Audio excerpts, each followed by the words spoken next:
spend a little less, to get a little more, to make life a little better.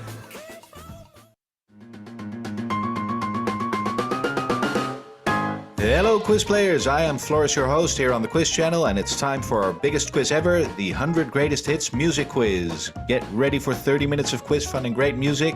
I hope you have a great time playing the quiz, and to support the channel, please subscribe. Sorry. Oh, good. Okay.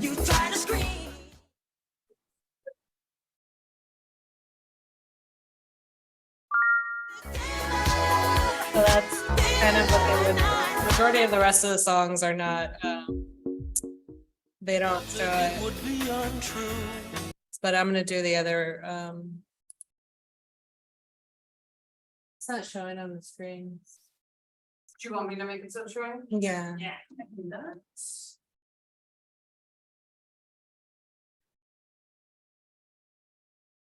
What we need to do just leave this. There we go. Yeah, no, for sure. Thank you. No problem.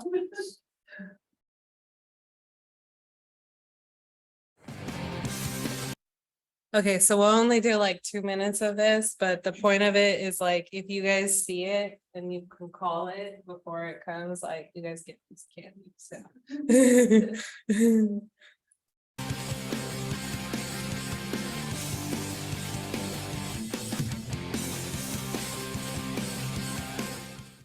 I say out too late.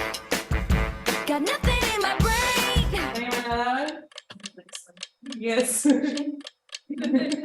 You want candy? Shake, shake, shake, shake, shake. Shake it up, shake it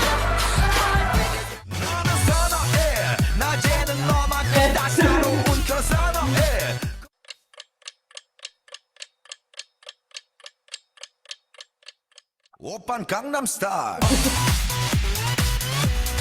강남스타일 Baby I'm playing on you tonight Hunt you down, eat you alive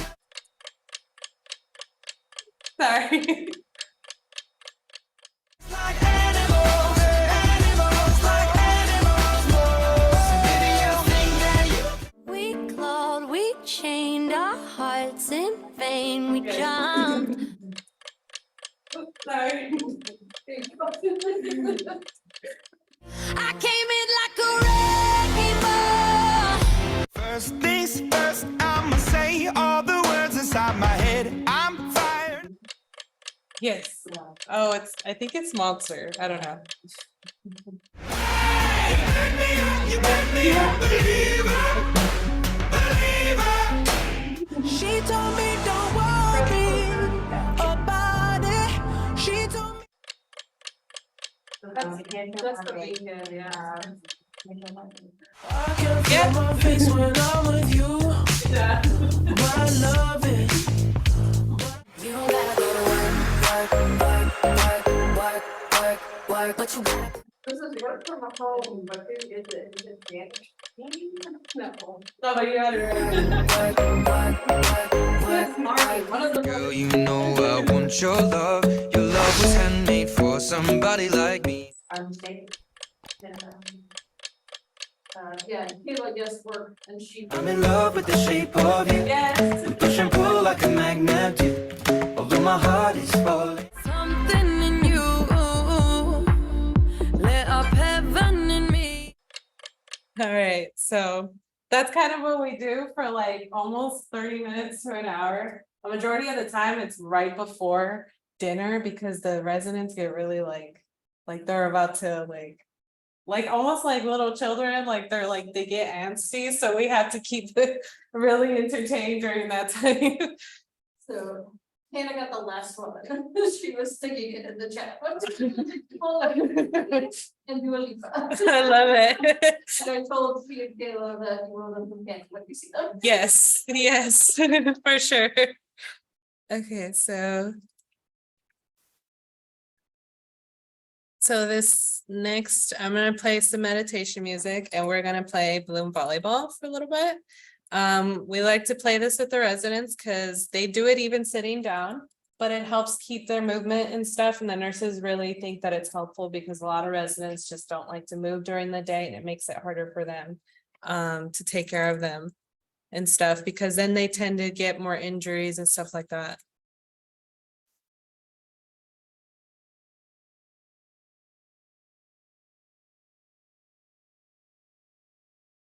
I've been looking for a product like this my whole life. We were all putting it on, looking in the mirror, and we're like, oh my God, this. So yeah, point of it is not to let it touch the ground. You have to do is sitting down, but you just kind of toss it. It was sitting or sleeping. They do it. If they want to sit down, they can sit. If they want to stand, they can sit.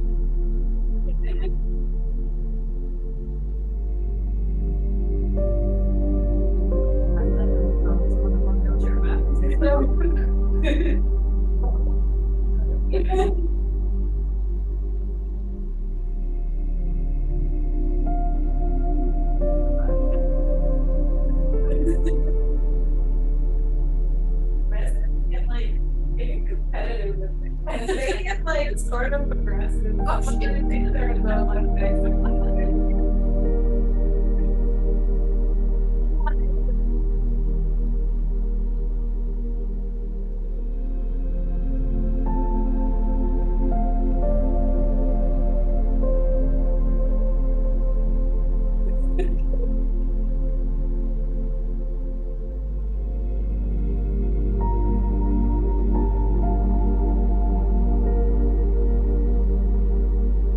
one time, they been so happy. Like, they were so happy. They were like bragging about it for the rest of the day. It was so cute.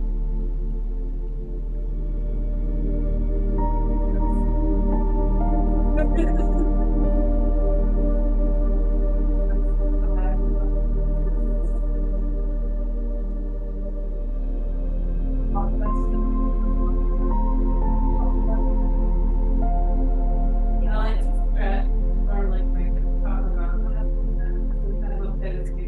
That is really fun. Makes me think of like the music. Yeah.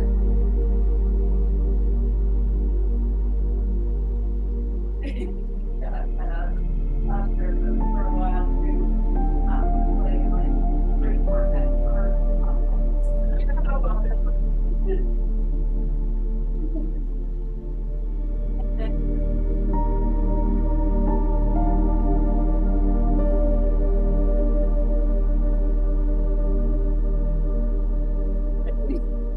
Thanks guys, it was fun. I don't know if y'all want some candy, but I'm gonna leave it there for y'all. But that was it. When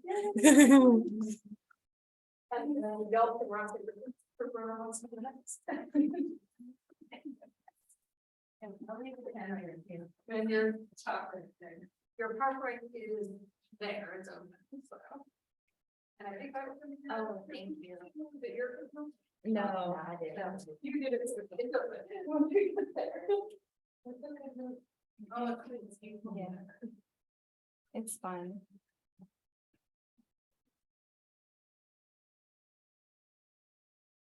Oh my God. Okay.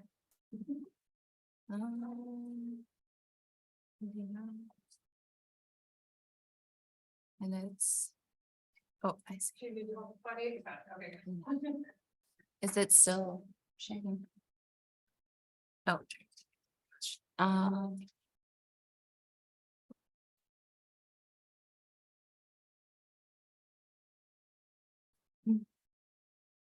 Okay.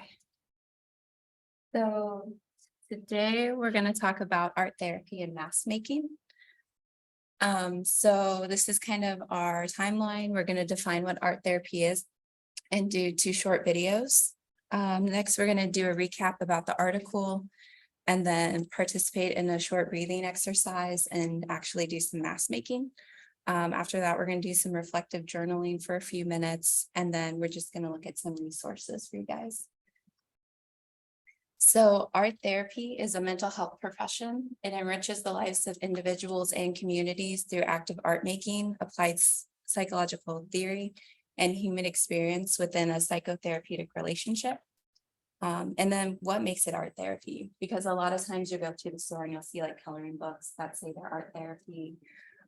So there's a little bit of debate about that, but what actually makes it art therapy is that an art therapist is present with you.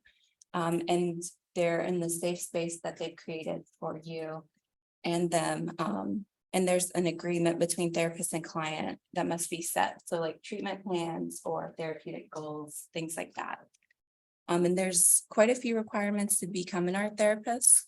So it does require a master's degree, resident hours as any other health profession might, such as PA or nursing. You have to obtain a LPC. And then once your resident hours are over, you become board certified. So the reason I picked math making is because my internship has been at Eastern Virginia Medical School in the art therapy and counseling department. We do a lot of art making on Fridays with the homeless community. They're in a choir called Norfolk Street Choir. And a lot of times we will do math making. We've probably done it 3 times this semester. And each time it seems like it's the exercise that most people are really impacted by. I've seen people really moved or become emotional by doing math making. It's also really good for building confidence and becoming more self-aware. And there's just not opportunities to do things like this for the homeless community. So that's why I picked math making specifically. Math making exercises are often used in therapeutic settings. And then we're going to kind of talk about the article. So expressive art therapy can lead clients to a better understanding of their unconscious through the interpretation of development phases and psychic structure as shown actually through their artwork. So it really helps these unconscious thoughts that they have to come out and show themselves in a way that's other than verbal. It's art therapy is kind of an alternative to talk therapy. So also, art therapy is a means for accessing hidden parts of the self and provides clients with a vehicle to express themselves and their internal conflicts. So there's 2 big influencers of art therapy. One is Sigmund Freud and one is Carl Jung. And there's 2 big reasons for that. So we already talked about the unconscious mind, and that's really a concept that Sigmund Freud came up with. And then Carl Jung for his use of symbols and finding meaning through symbol. So art therapy also helps in the study of the ego. As we all kind of know at this 400 level psych class, but we'll do an ego recap. The ego kind of acts as the mediator. Thank you. The ego kind of acts as the mediator between the superego and the id. It operates according to the reality principle, and it works out realistic ways of satisfying its demanding nature.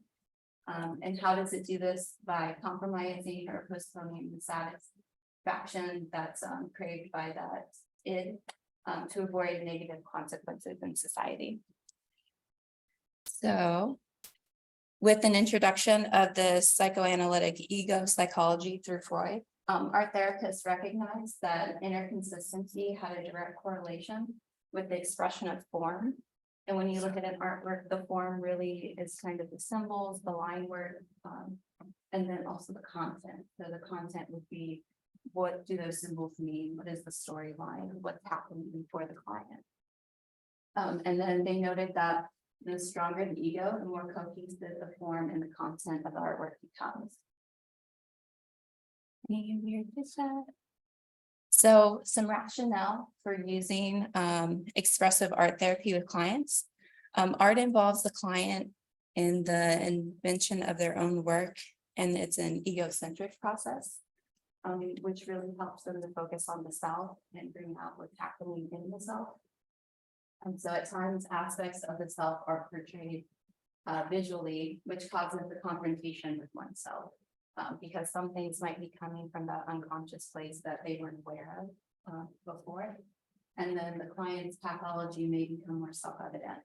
So as an art therapist and a licensed counselor, they can diagnose patients.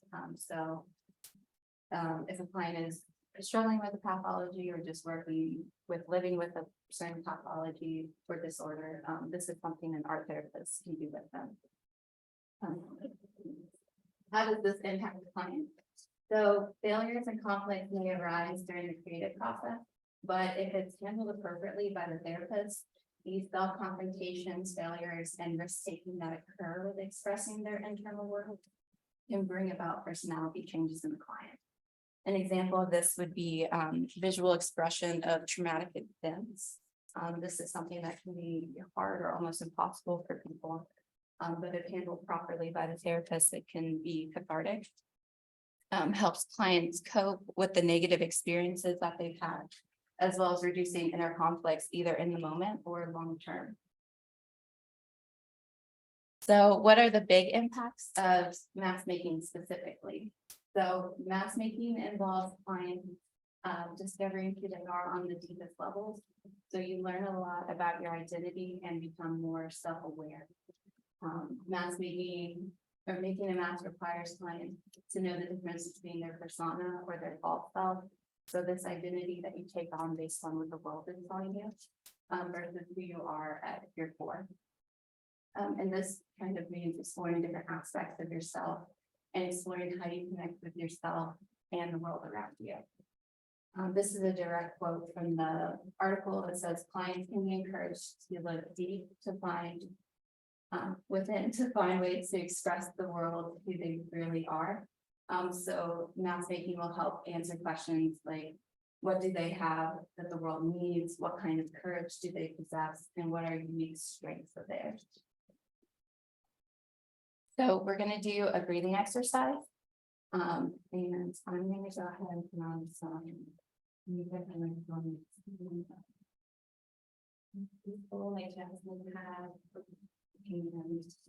It'll be a short exercise, and then we'll do about 10 or 15 minutes of mask making. For the people virtually, I'll give other directions. But it's going to be the same kind of exercise.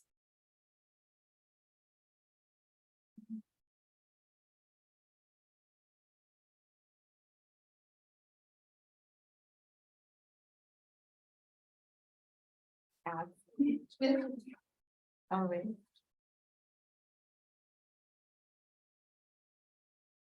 Okay. So go ahead and relax and find a comfortable position in your chairs. Okay. And take a second to notice how you're breathing.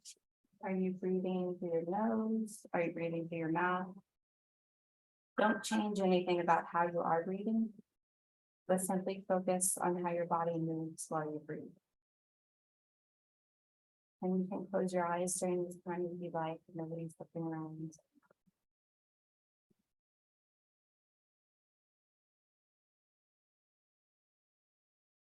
And now go ahead and relax your shoulders. Relax your jaw. And release the tension you might have in your legs.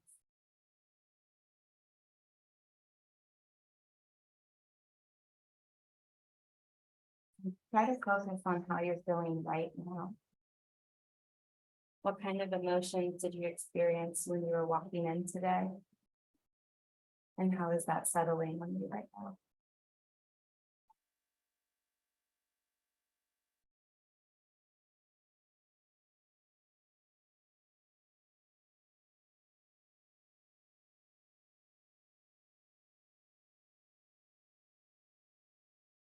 Go ahead and take a deep breath in. And release. Take another deep breath in. And breathe out.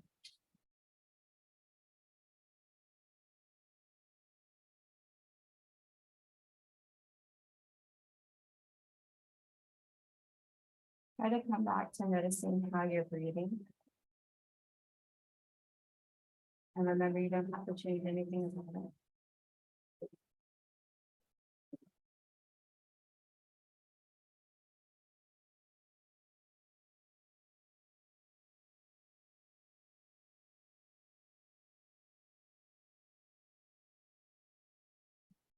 I'm gonna set up some material for you guys to use.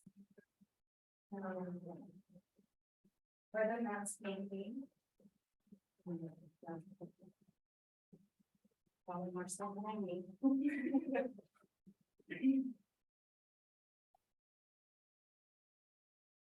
I'm gonna come to the people who are in class first, and then I'll give the assignments to our class.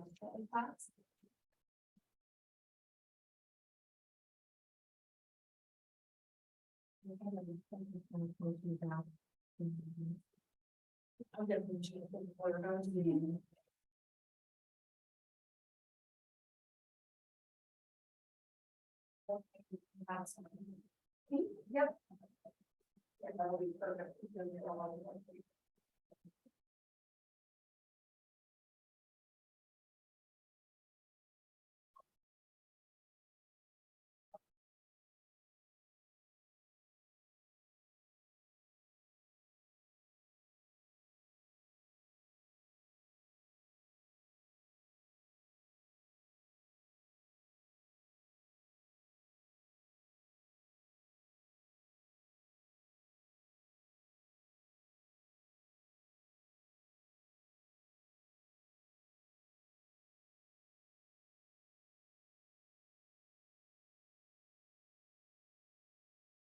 That'll be perfect. Okay, so if you're virtual today, what you're gonna do is you're gonna do kind of your own scavenger hunt. So for the mask project, the prompt is to decorate the inside and outside of a mask. So you're really just gonna focus on, think about the outside of your mask as what the world sees, or how the world sees you and what others might see in you. And the inside of the mask is how you see yourself. Are there any themes, feelings, and thoughts you might have on the inside? So instead of creating a mask, you guys are just gonna go and take some pictures that fit the outside of what your mask would be and how the world might see you. And you're gonna take some pictures of what you think the inside, or what expresses the inside of yourself. So this could be pictures of things that are special to you, things that are just around the house. You can go outside, look for kind of symbols or those themes, anything that might evoke a feeling in you. So that's kind of your exercise, if you'd like to go ahead and get started on that. And then. Yeah, okay, so each of you guys get a map. Each of you guys get a map, so you can do the outside of your mouth as the outside prompt, and then the inside, you can either choose this or this. You can do whatever you like to your mouth, cut out lines, change the shape, as long as this remains intact. This is where it is. Whatever you like, I recommend doing a collage. You guys want to grab some of the magazines. And you can just find pictures or words that stand out to you. You've got some nice examples on the screen.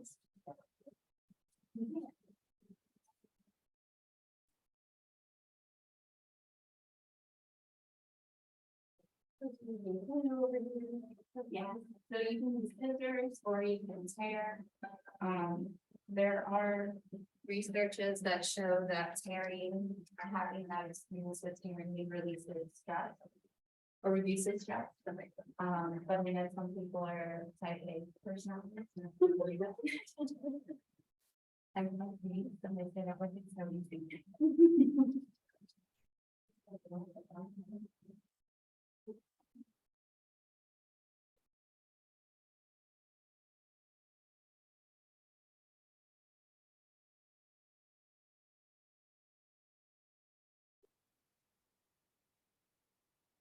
And let me know if you guys have any questions.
I'm gonna rip it. Rip it. See you later. After telling my book.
Every time I use these, I think of Regina George when she was doing that.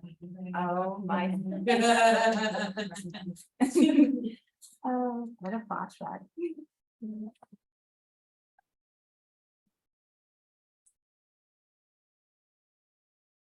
I heard they're making a second one. There's already like, I think they're gonna do the other one. Are you serious? Yeah, I didn't know they did that. that second one's terrible. Oh, that's probably why I didn't know it came out.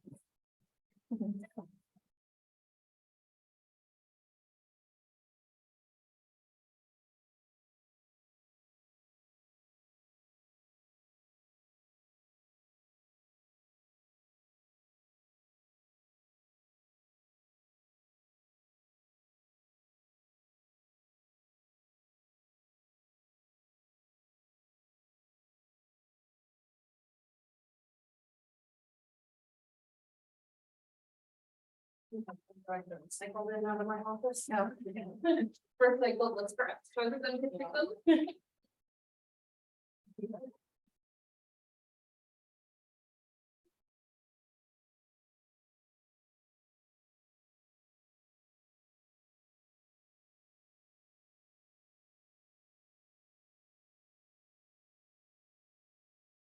Alright, we have about 2 more minutes till we start journaling. Okay,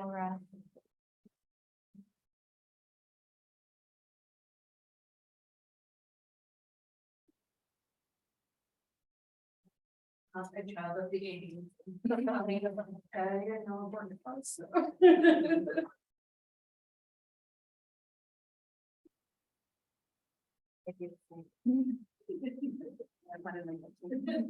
my husband does not listen.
Go ahead and go on your last few pieces.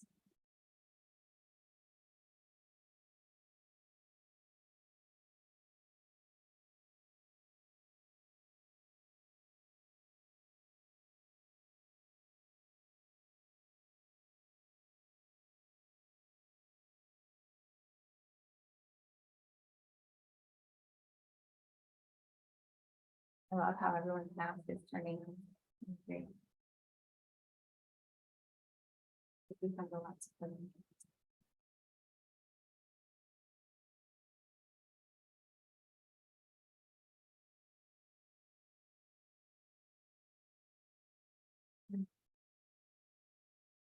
But yeah, that's fine.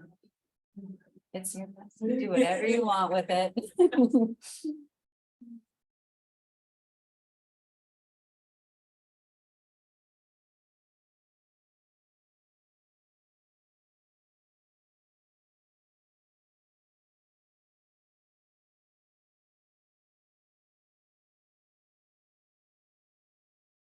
All right, guys on Zoom, if you could grab a piece of paper, we're gonna do some journaling.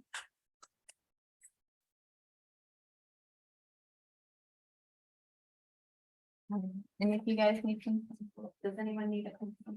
No.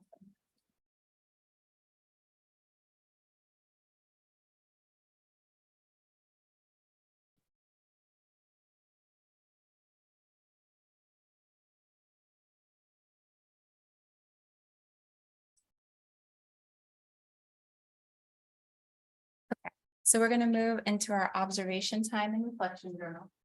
So we have 3 questions and you just take your time moving through them. You don't have to go very deep on each one. But first, you're gonna describe the inside and outside parts of the mask. Really, how are they similar and how are they different from each other?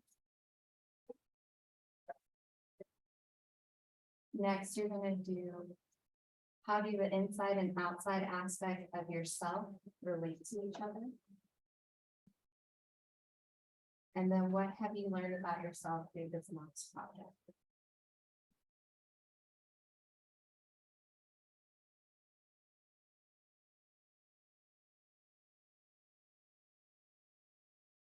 No, I have other questions, you can have.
I wrap up the journaling portion.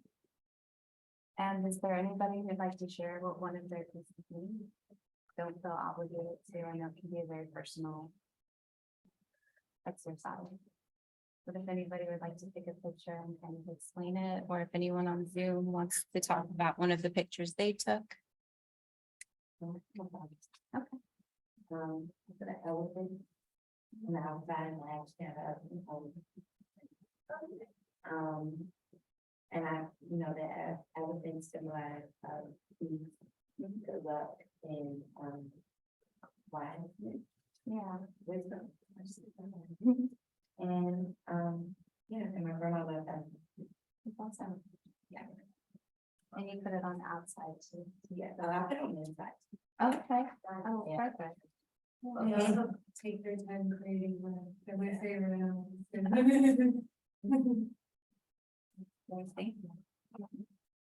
Does anyone else have anything they'd like to share?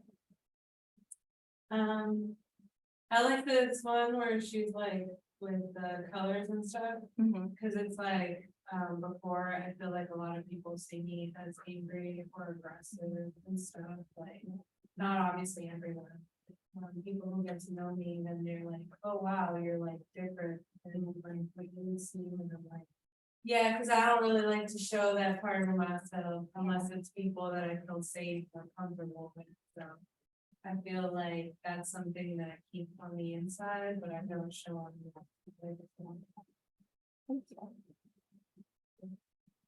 Your, my thing, although just real quick, y'all will probably appreciate that I gave my mask a mask. But for some reason, there was a full quote in the magazine I had that said, it's like a pile of sushi in here, and I just absolutely love that.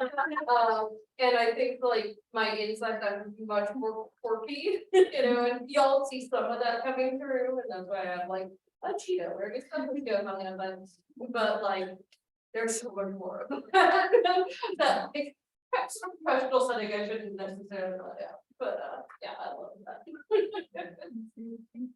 feel like I should talk to my therapist. Yeah. Also, please do, and at the end, we'll have resources for local art. pages. I like it. Highly recommend. All right, thank you, guys. So we're just gonna finish with how does interpretation of artwork happen? Our first two quotes are gonna be talking about the ego again and kind of that unconscious mind. So counselors can use interpretation in sessions with clients when they believe the client's ego can accept those interpretations. So a direct quote is that it's noted that painful, uncomfortable thoughts and feelings need to be accepted by the ego, and there needs to be a flow and dialogue between the conscious and unconscious mind. And then an effective interpretation helps this process. So there's two different ways you can do interpretation. Primarily as an art therapist, you don't want to be the one doing the interpreting or interpretations. The primary function of the counselor is to create this sacred and safe space for the client in which internal dramas can unfold safely. So interpretation is seldom needed as the process occurs on an unconscious level. So the client does their own interpretations because a lot of times you could look at a color, say somebody looks at red and you say, oh, that makes me think of being passionate. Or somebody looks at it and says, oh, that makes me think of anger. So a lot of times when somebody is interpreting your own artwork, they'll see something different than what's actually going on. But if therapists are interpreting, using an active imagination to examine artwork completed by clients can evoke and render archetypes of transformation. So this is profoundly effective therapeutic technique, allowing the healing process to occur on the deepest level. And we're going to talk, I'm on the wrong slide again, sorry. These are resources. So American Art Therapy Association, you're going to find a lot of the hard and fast facts. Thirsty for Art is a YouTube channel that I just really like. She breaks down a lot of projects and understanding what jobs look like for art therapists and new beginners. And then I have some local art therapists here. If we could email this out to all the students. These are local ones as far out as Reston, Virginia, which is about an hour from here. And then Eastern Virginia Medical School is where I've been doing my internship and where I'll be attending school in the fall for my master's in art therapy. And I just then have time for my videos, but I'm going to talk about some information about art therapists and what who are art therapists. If you would like to watch the YouTube links and the PowerPoint that she's sending out, there's a really fun exercise that we are doing, as well as the teacher explanation of art therapy.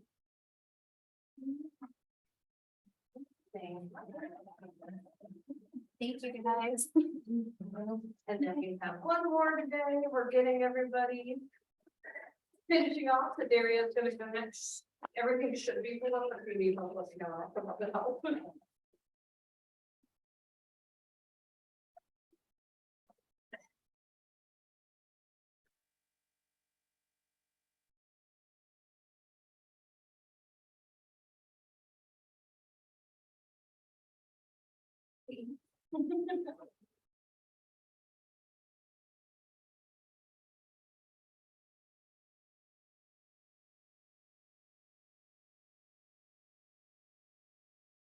Also, I have a treasure box for anybody who participated, so if you'd like to grab anything from the treasure box.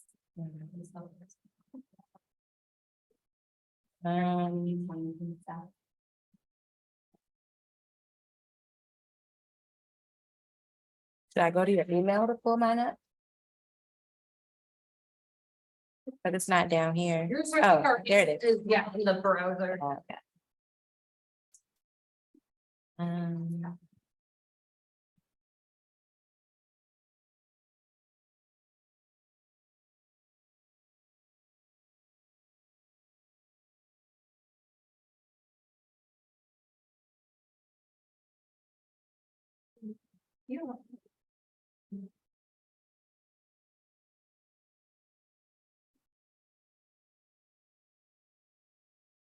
Okay, so my PowerPoint is on understanding and managing behavior with developmental disabilities. And that's what I do for my internship. I work with people with developmental disabilities, and so I felt like this was pretty informing. So. And that's the article I based it on. It came from Rutgers, which is a university. Okay, so types of behaviors and how to manage them.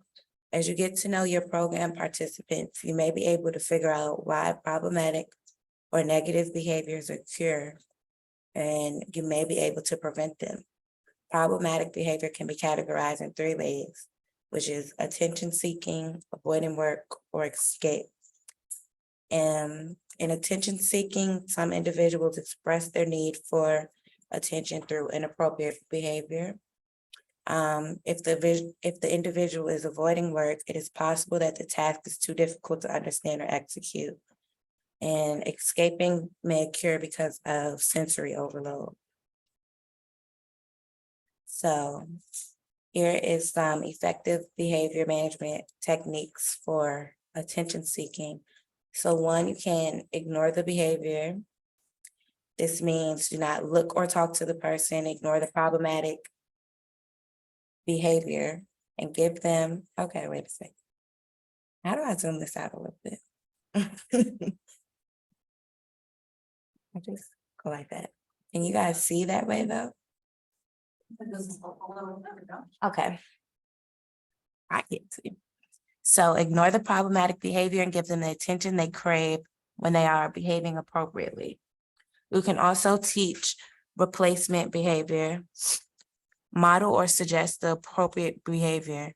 For example, demonstrate how to correctly utilize an object or use proper voice volume and tone.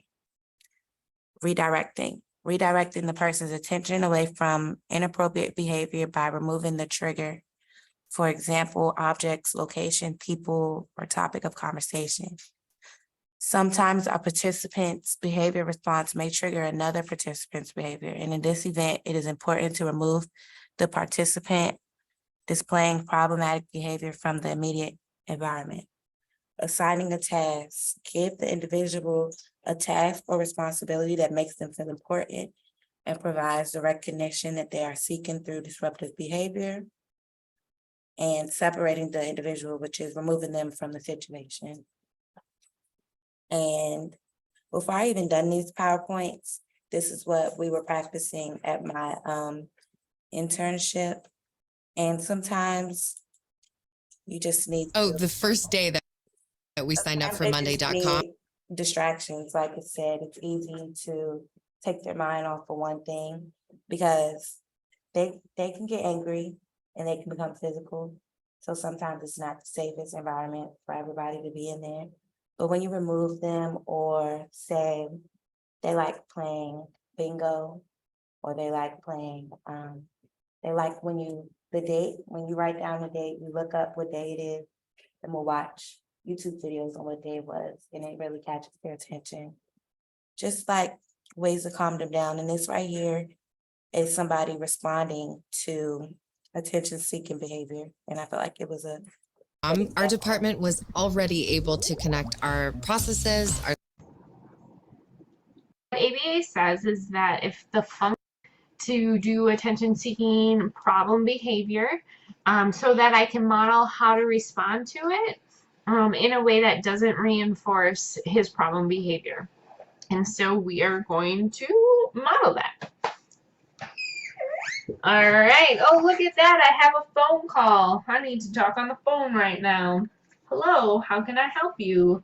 Seems like you have a very serious issue that you need to address. Mommy, Daddy needs you. So Daddy I needs you. just want to Daddy be a really needs good listener you. right now. Tell me all about what's happening.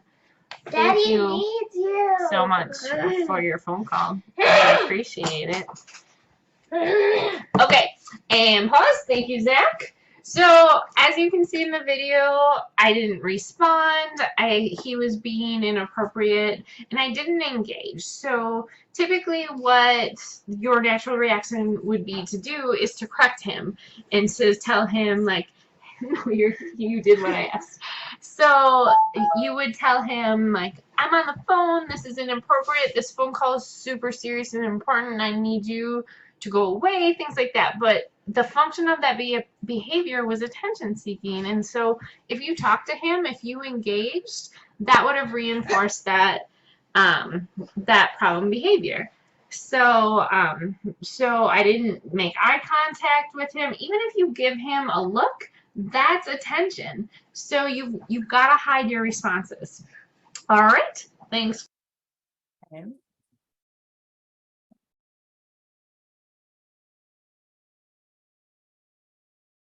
Oh God, I lost it. No, I didn't. Okay. Okay. So now I'm gonna go over effective behavior management techniques for avoiding work.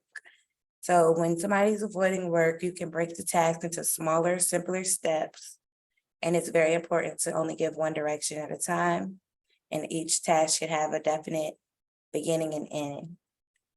Providing support, work one-on-one with the individual, or pair them up with a partner who can model or help with the task. Sometimes the partnering isn't that smart because they both get distracted easily, but working on the one, I realized that works a lot. Use verbal and visual prompts. Visual prompts can be pictures of the final products or steps along the way. Verbal prompts can be rephrasing the directions or reminding the learner what the instructions for the task are. And lastly, I have effective behavior management techniques for escape/sensory overload behavior. So too much information, time spent on a task, or environmental stimulation such as noises, activity, light, physical contact, or food can cause sensory overload. If the individual is experiencing sensory overload or overstimulation, disruptive behavior may result, such as irritability, difficulty focusing, muscle tension, restlessness, and angry outbursts or shutting down. So when this happens, you can provide a break, suggest that the individual take a drink, use the bathroom, or run an errand for you. Keep the noise level down, play calming music, talk less, or offer a quieter space. Change the environment, give the group a change of activity, a movement break, or change the individual seats to one with fewer distractions. And I feel like all of these personally work really, really well. And then I have techniques for prevention of disruptive behavior. So verbally and visually prepare program participants for transitions and activities by posting, disturbing, and reviewing the schedule. Provide an opportunity to check off activities as they are completed. Set reasonable and clear expectations and provide opportunities for recognition of positive behavior and successful work or contributions to the program. Keep your language simple and clear. Match the activities to the participants' interests and abilities. You can build as much routine and structure into your program as you can, because this produces anxiety and therefore that'll produce the risk of problematic behavior. You can have additional activity plans if participants complete the task early in order to reduce empty time. Model the task rather than describe it. Use visuals and simplify choices to not more than 2. And then use positive reinforcement rather than negative consequences. So those are just some tips with dealing with problematic behavior or how to handle a lot of stuff that you see working with developmental disabilities. Okay, so I have a Kahoot to play.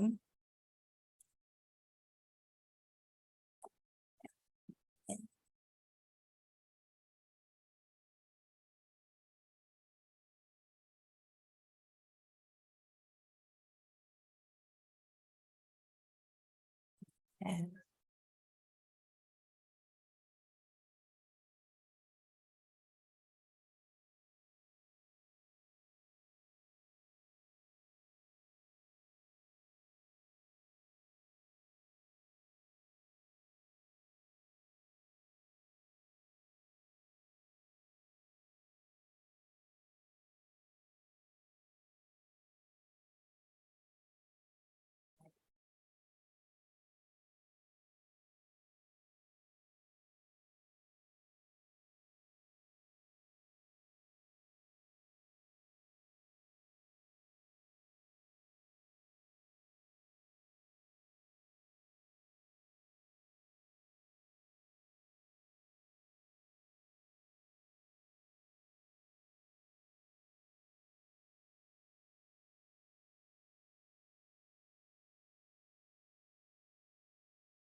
oh wow, this is a lot.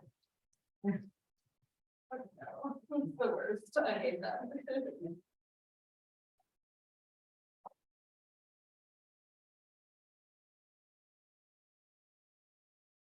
No, I can really just do it.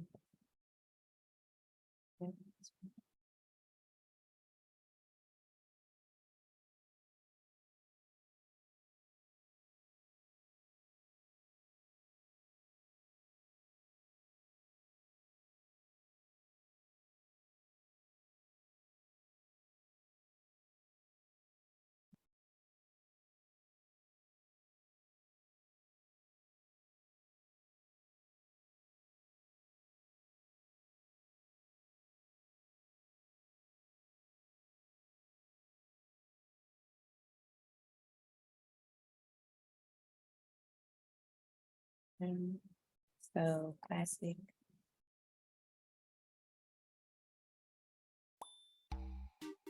All right, so this is the link. I mean, the code for the code.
Should I just start it? About to run out of time. Oh, it's okay. I would. Okay.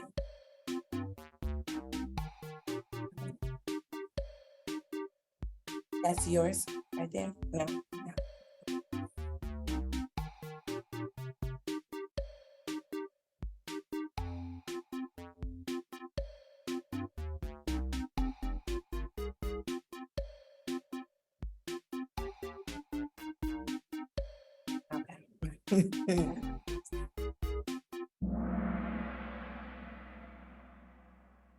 Okay, so this is just based on the presentation. And they're pretty easy, so. What does attention seeking consist of?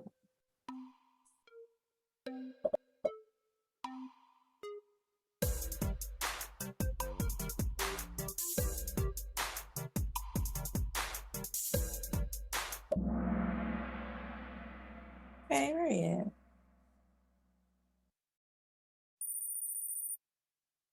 Okay, Kayla's in the lead. And why would one avoid work?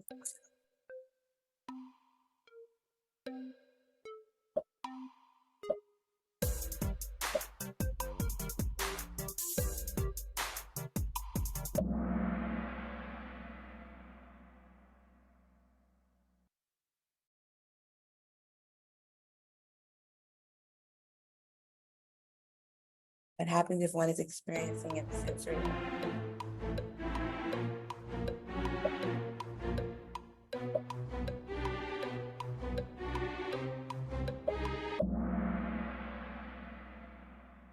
Right. Okay. Developmental behavior is the inability to understand.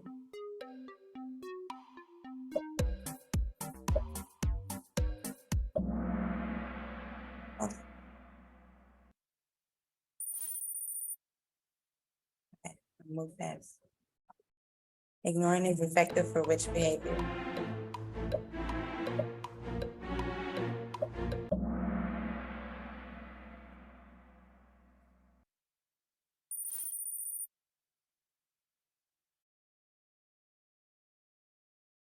This slideshow is based on understanding and managing behavior.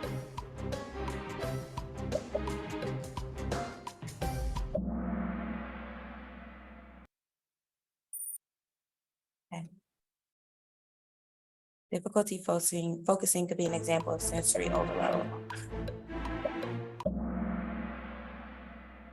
Right, and then last question. Redirecting is an example of avoidant work.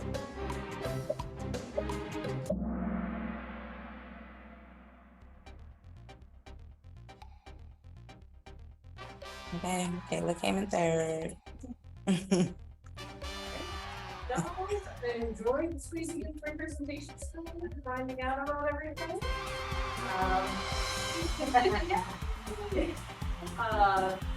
Feel free to stay around and chat with each other. I'm gonna run over to my office because I have to do something on my computer and it ran out of battery. But I thoroughly enjoyed it. I'll try to get all your grades for the presentations posted today. Alrighty. Awesome. Thanks, y'all. And thanks to folks who participated on Zoom.